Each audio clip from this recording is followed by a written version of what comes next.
Hi, Real Deal. Xander and I are here in this studio today doing some work, and we thought it'd be a good opportunity. We're having a bit of a break and we thought we'd show you around because it's really quite a nice setup they've got here, and it's just quite nice to see behind the scenes, I guess. We're filming something against green screen, quite a big green screen, as you can see. We've got our Z1 here, which is set up and linked to this monitor, so people, the clients can stand here and they don't have to lean over the camera, so it's good to have the monitor set up. And if you just have a look around at 360, at this kind of studio, it's not massive, but it's actually pretty kitted out for its size. Got these massive doors here that so big scene pieces or set pieces can be wheeled in, or ladders or anything can come in here, scaffolding. And around the studio there's like these sykes that kind of make it more of an infinity wall, as it were. So we've got a white cyc, and then over in that corner you can see a black curtain. Depending on your requirements, obviously, you can use a black curtain if you want it all to be dark, or if you've got a set in here that's like a bedroom or something and you want it to be dark outside, you can use those cycs to make it night time. Up here you can see all that glass up there. That's the gallery where all the director, if there was a TV production going on in here, like a live TV show, all the director and the editors and the technicians would sit up there, and I'm sure you've seen all that footage of people with banks of monitors, and they're all got their headphones on and they're talking. That's where all that happens up there. Right, okay, well, interesting. We found something pretty interesting here. This is a studio camera, and it's on this, which is called a pedestal. And basically, you may have seen them behind the scenes in television studios and all sorts of stuff like that. It allows you to move the camera around and do what you want with it with very little effort. There's a couple of options. You can push the camera up and down really, really easily, really smoothly. So that may be to reframe, or you might want to actually do it, during a shot. It can be used for both. You can also wheel it around like this, and because studio floors are so smooth and so flat, you can again use that in camera to move around someone. You've got obviously the panning and the tilt options here on the camera, and it just means that you've got a lot of flexibility and a lot of movement. If you come up and have a look here, we've got there's some weights on here, and that just counterbalances the whole thing. So you want to try and get this equal to the kind of weight of the camera and the rig on top, and that's these are really quite heavy actually, and that's what gives you this smooth movement, having that balance. Okay, so this little control here, that is the zoom control for the camera, which you can actually see it moves the lens or changes the focal length. And then here we have the focus, and again that moves the focus here at the end. It means that a camera operator can stay here, they've got the monitor, they can do all these controls nice and easy. It's all here for them. And then also a couple of interesting things. We've got two options here. We've got crab and steer, and you can push those down and it just changes the kind of movement of the pedestal itself. Steer gives you more control. You can turn this ring here, and if you look at the wheels now, they roll round. There we go. And that means I can control it, and then you can put it back on crab and it kind of almost locks them off. It's very cool. This is all compressed air. This is all kind of pneumatics, I think. We've also got some nice headphones here, cans I think they're called. And that means we can talk to the gallery, or they can talk to us. We've got intercom controls here, on-off switches. So the director in the gallery can say, "Oi, camera number 1, can you get a close-up on Elliot?" And I'll go, "Oh, okay, I'll do that," and I can sort that out for them.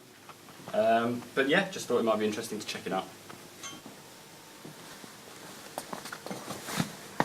Okay, so we've got loads of cables all around us here, and because this is in studio, everything can be connected directly to the gallery or wherever, and we've got loads and loads of cables all over the place, so it's important that there's a specific person to handle this, and they're called the cable basher, or cable bashers, and it's the equivalent to like a camera assistant, but it's the studio version, and they're responsible for making sure all of the cables are neat and tidy, or they're wrapped up like this or coiled up, and they're not all over the place. A couple of reasons really. Obviously there's a safety hazard if they're all over the floor and people could trip over them, but also because equipment like the pedestal that we just filmed could get caught on the wires, it could bump into them, topple over, all sorts of stuff. So it's vital that especially on live broadcasts, they have someone to handle all the wires and all the cables to make sure it's safe. All the cables. These are all like what are called gels, and they're for lighting. So that's like a blue gel, and it's like a heat-resistant plastic, basically. So you shine the light through that, and obviously you've got blue, and you can blue light, and you've got all sorts of things, all different effects you can make. We've got green, red, yellow. Basically, any effect you can think of, coloured light. There's a gel for it. You can have moonlight gel and all that sort of thing. So there's lots of rolls. It's pretty expensive stuff actually, because it's obviously specifically made for filmmaking, so it doesn't melt with the lights and stuff like that, and fire hazard and all that sort of stuff. If we look here, it's a bit of a random tour, I guess, but this is like a lighting desk. So all the lights that are hanging up on the ceiling, we can type in their number, and if we have a look, 18 is this big one here, and then I can dim it up and dim it down, see? Make it brighter using this wheel. There's like a value, so you can set it.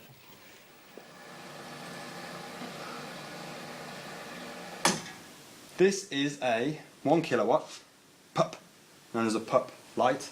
It's tungsten, and it has a Fresnel lens.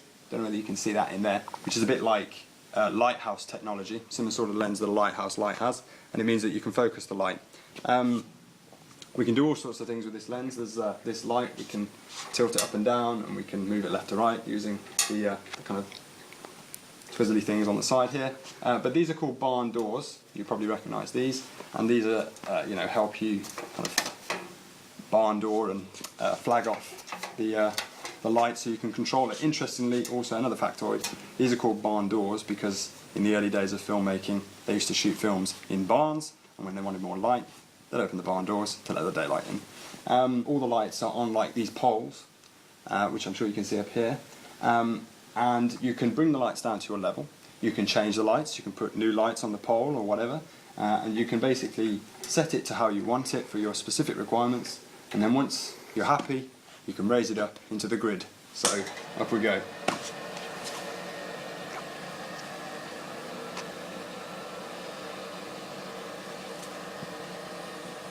Obviously with green screen you want to get as much light on the green screen as possible to make it easier for whoever's going to be doing the colour chroma keying. You don't want creases in your green screen or whatever. So we've got two lights on the side, two what are called blonde lights, blondes, 2K tungsten lamps, and they are softened down with like tracing paper sort of stuff. It's not tracing paper again because obviously that would burn and be dangerous. It's like heat resistant. And that just softens the light, so it gives a nice soft light. And you can see that it doesn't create much of a shadow because it's soft, which obviously is ideal because you don't want shadows on your green screen because your editor's going to get very annoyed, and we don't want that. We've got backlights along the back here, so they just kind of pick me off the background, or whoever's going to be standing here, known as backlights, so it just gives a bit of shape and a bit of form. We've got 3 of those, and then we've got a couple of key lights. There's that one we saw before, which is just giving like a nice warm glow, but this one in particular is quite interesting. These are used a lot in filmmaking. These are called Kino flows, so these are like specially designed fluorescent tubes, and this one's called a diva light. So obviously I'm in my diva mode right now. It's my diva light, and it just gives a really nice soft glow. Nice soft light to make me all look like a diva. But that's about it really. I mean, I hope that's interesting. But yeah, so this is the green screen shoot.